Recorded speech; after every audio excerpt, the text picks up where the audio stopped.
More initiatives are underway to better integrate and enable those with disabilities. The proposals by the Steering Committee for the Enabling Master Plan place more emphasis on early intervention and adult care. More from Hetty Musvira. Thank you so much. The new Enabling Master Plan containing 41 recommendations was submitted to the Acting Minister for Community Development, Youth and Sports, Chan Chun Sing. Following 6 months of deliberations, the committee adopted a life cycle approach to help persons with disabilities.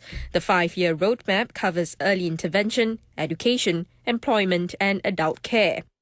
In early intervention, the committee proposed funding a nationwide developmental screening program that will kick in when a child is 9 months old, 18 months and 24 to 30 months old. Between the age of 24 to 30 months, there's actually a critical period for language development or socialization, social development, and also very early stage of learning. So it's important that we are able to pick up this group of children if there's some developmental issue and we can help them early in order to enhance their developmental potential.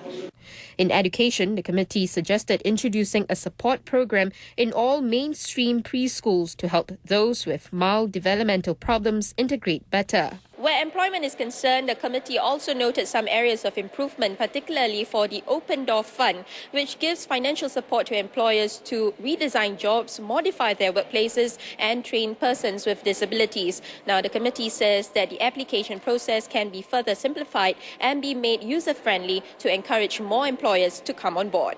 As for adult care, the committee has asked for group homes to be developed for persons with disabilities so that they can live independently.